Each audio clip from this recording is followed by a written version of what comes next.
হয়, আজি আমাৰ পৰ্বতজলা BPF দল হিচাপে আমাৰ দিছপুৰ চলো যাত্ৰা আমি কৰিছোঁ আৰু এই ৰেলীত সকলো জাতি জনগোষ্ঠী সবে উপস্থিত আছে আৰু আমি যেটো দেখিবলৈ পাইছে পৰ্বতজলা এছেম্বলি হিচাপে BPF দল জিকাটো 100% আমি আজিৰ দিনত ক'ব পাৰোঁ।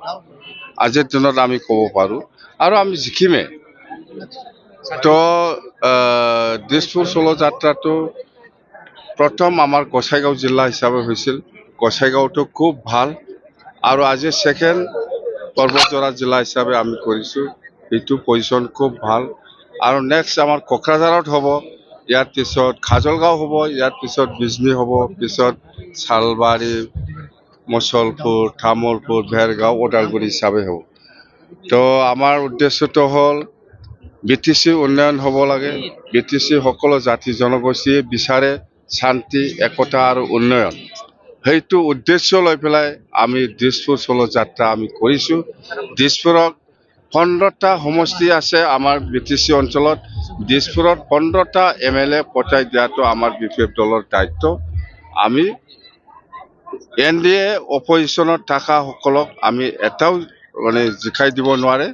NDA হিচাপে আমি 15টা সমষ্টিটো আমি দিছপুৰত পঠাই দিয়াটো আমাৰ দায়িত্ব। এই হিচাপত আমি কাম কৰি যাম আৰু অহা 13 মাৰ্চত প্ৰাইম মিনিষ্টাৰ নৰেন্দ্ৰ মোদী ডাঙৰীয়া আহি আছে।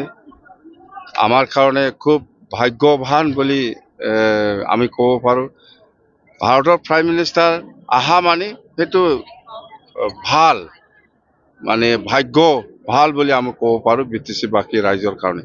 আৰু প্ৰাইম মিনিষ্টাৰ ডাঙৰীয়া নিশ্চয় ভাল এটা মেছেজ আমাক দি যাব BTC বাকী ৰাইজৰ কাৰণে, অসমবাসী ৰাইজৰ কাৰণে। এইটো আমি 100% আমাৰ বিশ্বাস আছে আৰু আমি অতি সোনকালে মানাছত এই এয়াৰপোৰ্ট কিবাটো হ'ব বুলি আমি গম পাই আছোঁ। আমি ডিমাণ্ড কৰিছোঁ অতি সোনকালে হওক।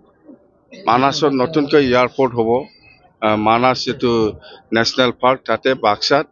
তো এইবিলাক আমাৰ BTC বাকী ৰাইজৰ কাৰণে শুভ লক্ষণ বুলি আমি ক'ব পাৰোঁ। আৰু ইয়াৰ বাদে আমাৰ ইণ্ডো ভূটান নেশ্যনেল হাইৱে, এইটো আমাৰ খুব ভাল এটা মেছেজ যাব। আৰু ইয়াৰ বাদে আমাৰ বহুত মুঠতে আমি ঠিক থাকিলে সব কাম আমি কৰিব পাৰিম। একো নহয়, নোহোৱা বস্তু একো নহয়। ৰাইজে যেনেকৈ বিচাৰিছে এনেকৈ আমি কাম কৰি যাম। ৰাইজে কষ্ট পাব নালাগে, ৰাইজে দুখ পাব নালাগে। এনেকুৱা সকলো শ্ৰেণী, সকলো ধৰ্মীয় লোকসকলক আমি সন্মান দি পেলাই আমি কাম কৰি যাম বাছ। স্যাৰ, পৰ্বতজলাত আহিছে, পৰ্বতজলাত বহু অভিযোগ আপুনি পালে, বহু ৰাস্তা বিগত 5 বছৰে হোৱা নাই।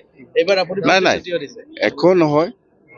মোৰ হাতত আজি পৰ্বতজলা বাকী ৰাইজে বা পৰ্বতজলাত আমাৰ BPF দলৰ লিডাৰসকলে 13টামান ৰাস্তা দলঙৰ নাম দিছে। সেইটো 5 বছৰ নালাগে, ইয়াৰ আগতে শেষ কৰি দিম মই। যোৱা 5 বছৰত একো নহ'ল, এইবেলি আপোনালোকে যোৱা 5 বছৰত কি হৈছে কি হোৱা নাই আপোনালোকে চবেই দেখি আছে। সেইকাৰণেও পাব্লিকে UPPL দলক এইবাৰ নালাগে, আকৌ BPF চৰকাৰ লাগে বুলি আমাক সহায় কৰাটো এইটোৱে। আৰু কথা এটাই, ৰাইজে যেনেকৈ আমাক সহায় কৰিছে এনেকৈ আমিও ৰাইজৰ কাৰণে কাম কৰি যাম, ৰাইজক সহায় কৰি যাম। শেষবাৰৰ কাৰণে এটা কোৱেশ্চন থাকিল, অসমৰ মুখ্যমন্ত্ৰী মামাই আমাৰ মিডিয়াসমূহৰ কথাত আমাৰ প্ৰেছবিলাকক কিবা এটা দিছিল, বাইক ঘোষণা কৰিছে। আপুনি কি এইটো আমাৰ চিফ মিনিষ্টাৰ ডাঙৰীয়া, এইটো হ'ল অসমৰ চিফ মিনিষ্টাৰ।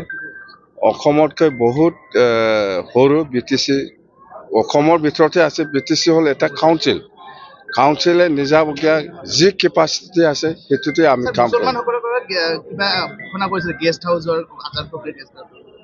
ইছলাম ধৰ্মীয় মুছলমান বুলি নহয়, ইছলাম ধৰ্মীয় লোকসকলৰ কাৰণে আজান ফকীৰ এটা ভাল এটা গেষ্ট হাউচ বা এনেকুৱা মুঠতে বা ভৱনটো আমি বনাম।